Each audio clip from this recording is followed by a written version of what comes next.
Yes, where do Limo say? Where do when you get bedo ku wa gun awon me no oti wa obi wa abato baze ebe mi ame dan no la dona ebe mi ame dan no la dona na tie ni ibrade na. Let's stop the spread of COVID-19. Ololuwa si. Asike gbegbe kini ya se wona si mako na wa si kere ma be si ko won. That go wa ko wa wo ge. Lolu bi ona na, ude distance, no pa. Wa ti una to lo hun e. U go le tissue, handkerchief. Cause gbe so wa ti lu handkerchief na, u de gbe di fi wepo. U wo ma egbe hun e. Gbe di fi wepo no kan trouser wele ni.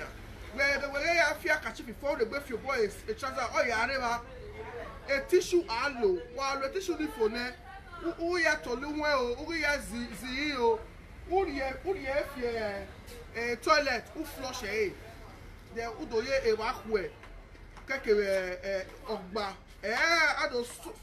ado same a bucket while same a bucket baby and we bucket a coronavirus in one of your boy all the way.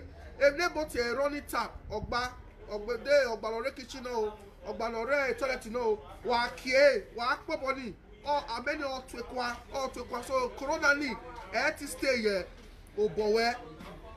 When I go on do, and so all the social media, government, who were here, who you born a good way.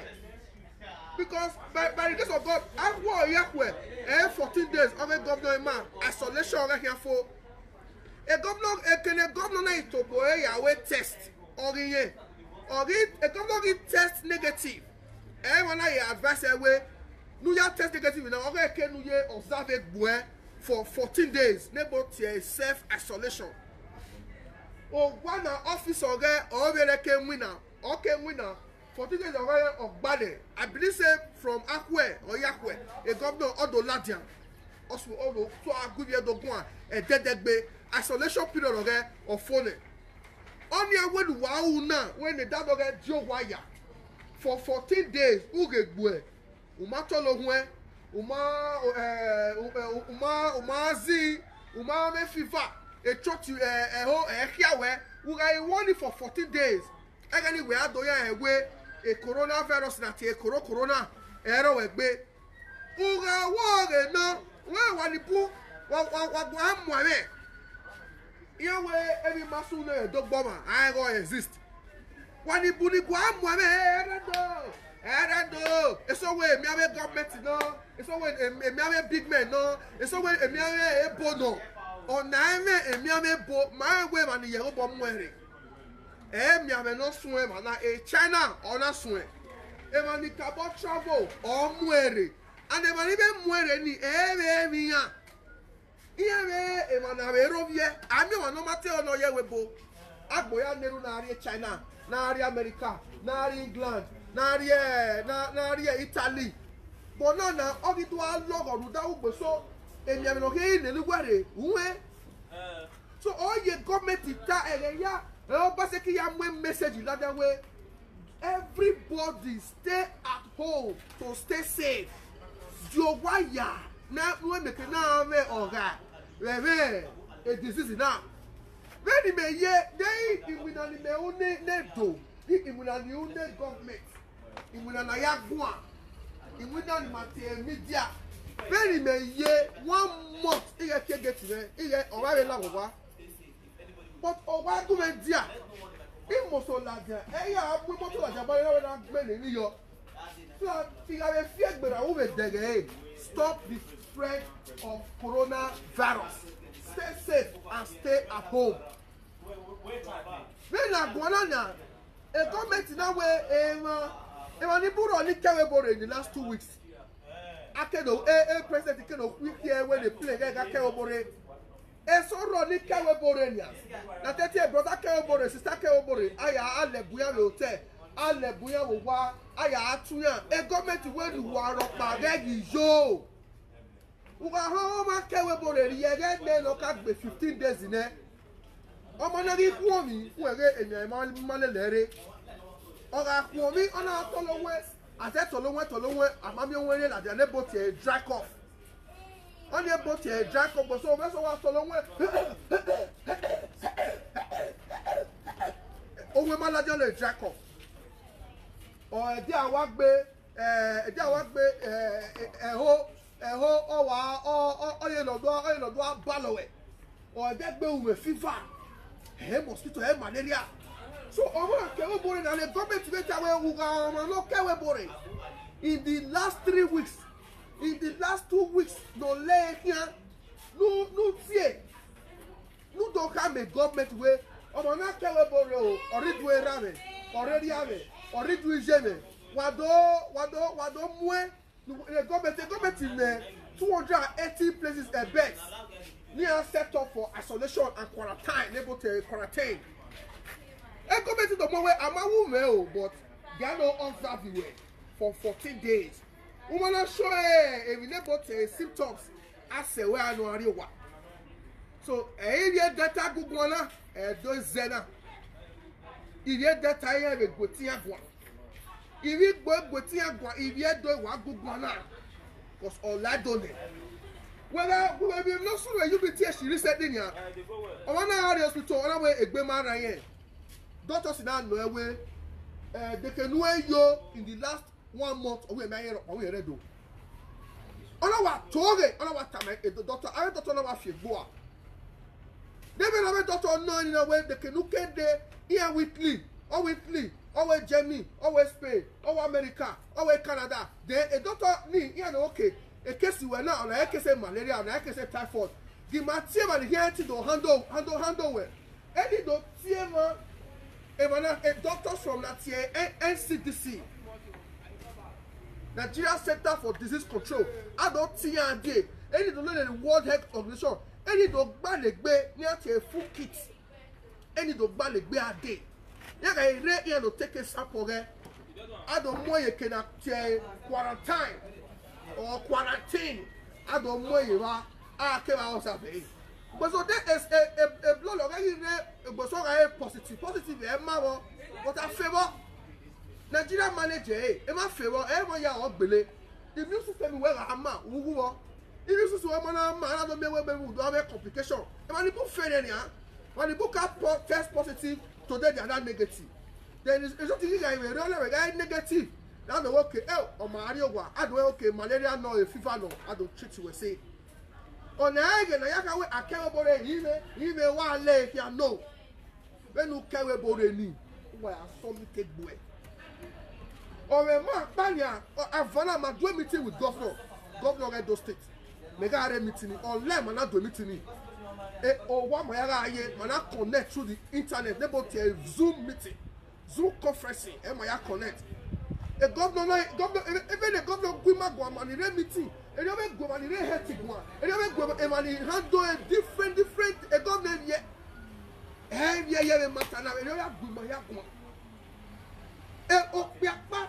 No que espere, espere a walker. Imagine Sony and Yoga. Already, ever corner last one in a Malawa on a Lily coup. Or where we marry. You know why you have to way, you have to do your okay, Maleriano. And I know you are worse. I give say UBTH. I give no test on a guy positive. On a munovie, on a munovuka. Or Rose when 9. You were a domina, a domata say 9. I want Violia hat. A doctor, no me cheat ever so nigga told my doctor. And I'm a billy doctor.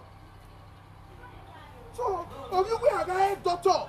And I'm away or man, a doctor so let we are cheating on you with corona. Well, if someone left here, you will not. So, if I'm here, Corregia, once again, doctor, yes, doctor, I was in Spain 2 weeks ago. I was in Italy 3 weeks ago. Look at me here, your travel history. I don't say government now. Here you don't try to reach out to different airlines. When the KLM here, when the Alitalia here, when the British Airways here, when the Emirates here, to check the list of Iviedo. If you are on Iviedo, Nike and Webore in the last 1 month. I don't say government to you now. So that here to be here, because they are not surrendering themselves ou me de bai ibo eva ye foto le o ga amu eme corona na ami otebo ami jewo when me ye na o wish me yo we o wish me for since the last time ya yo na ya ka me ya wa gi mi te corona for wa be do to me you be do to wa everybody stay where you dey corona na flat when you hear me flat or flat but what thing I will know e ma na gbo no muekia or transfer e when agwana na ema no me corona e we so wa coronavirus be do ni ma e cause of my so show symptoms so say na we like mo ya dio wire e ka we o 7 no e hia me I mean e hia you must be very very careful so yet do a message now was show u ga mo otele do we webo wa send e die iyo bo kere government hia o we corona na itamu wa even in Nigeria here Obaseki or a governor for the past 30 years other Buhari or a president for the past 50 years I mean the government here too so if I here help take the man now we will really help ourselves ma here help take the man the government here wo o no ro wa ni awe odio wire the government here e bo he o be gbe e man the lion there na animal ni odio wire e no a problem with government now we can also by the doctor in my swale e ma ye na ebo Oyibo can die for a career again. Oyibo can die for what he believes in. But Domana, Nigerians, he has one level. So, he may brand the motor down here. Anyway, why, government is not happy that people are at home. But I ain't going to government to lose. And then they where a business market here, a man pay tax. Why government is seriously fighting this matter? It's always lockdown, many governors lockdown. But it's a father that cares for the people. Oh no, so that now where a lockdown now, I want to cash him out and where mama so that who will blame a government again. Maybe they relieve materials here, sure. But now again, I have PDP, APC. Imaya wa kogoku corona na. Boy, Mazebo, a Google. A teme, a Google. When he made one, I'm a massive comma, if I put a massive came, I'm your table. He saw my boat. A Santana or Moto, Yawa, la motorbomb, you have a here. The your boat can go, la moto here is telling me, yes, I tell you way. A cannot say Jame, yes, I tell you way. Ya so wabana eku ya la kia ukmona ya eku ikie iye e boss of pa ka ya la betru ya iku ene ko we wo iwa pegbe ya iwa ye ba pe ya soto so ya te we di owa ya but o wa ko be di ame na gona out here ni we la dia about where you we corona ile e ko la le we le doctor se ti le ri me ri ti le activate mo so la dia e mu le do na hin so wala wo ebe corona na e wajo wire uga mi boss na mo aro ene we no is supposed to be 3 o mana ko e pari le ya gole no mo ha no be by force the government is stop a ticket na ya ye mo aro ene greed the government is stop a ticket ya ga overload e boss ya ye mo aro ene. And then the government I went to shut down. I shut down but the government give you time. You are stuck up. So when they do ye, man, if you are ye, Ladia, a government, maybe my banner. Different motor, a government viola, and I will contact tracing. A government in few motor the layer. I can see do where we are a government. I'm gonna see do where we are get a chest play no. We have the chest play, no?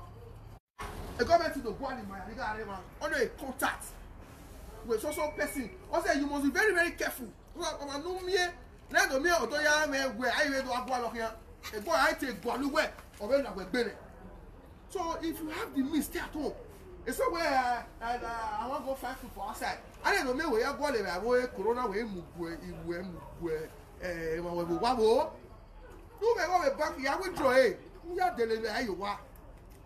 So a message me wala ni iyedo wa go wala wo oga develop the government effort I have stopped the spread of this program. If you are going to me have speaker you moto na. If you are going to if you speaker you ona I have form a big boy do. Wala wa o corona redo ma wo ga wo won loyo a speaker here mo who moto na. Let's join hands with the government to save the human race. When the mayor, any governor, any chief of staff, any SSG, any deputy governor, any Buhari, you have their own personal family wala to take care of. But here the government also in a way awareness campaign, Jowaya, to avoid the spread. There when the governor is aware, God, Edo 100 in it. But I don't finish 100 though. Why surprise? I could 100. Why because if Manibu left here, Manibu were only one with corona. I'm not test positive. I mean, be a cat, you are a guest in 15 in the Jando. Nibu one more than the government to go here. Yeah, left here. It's a one left here. It's a one left here. So, you have to do some more. One hour, one can support the government. You are not making us stop the spread of this virus. Allow, on no yoe, as from above, M1 de as the command bay. On I got a have 4 man, a man I have your bubble, and I have your wire. Many may have a deaf for a gentleman, Mopina or Ludo. Ya don't want to ya Laremundo. That's a should love for Ludo. Match and I give to us my belly 5 hours in it. You already parted the Makota 6 o'clock, 6 hours. Hey, what? Look for something to keep you busy. Oh, how? I mean, where? And the boy, I'll say. And the boy, I'll say. What a bear. So, you do. Why I was see. You believe a message now? For sure, hey. I get it, hey. You my love. My mother, I have corona, but and what? And my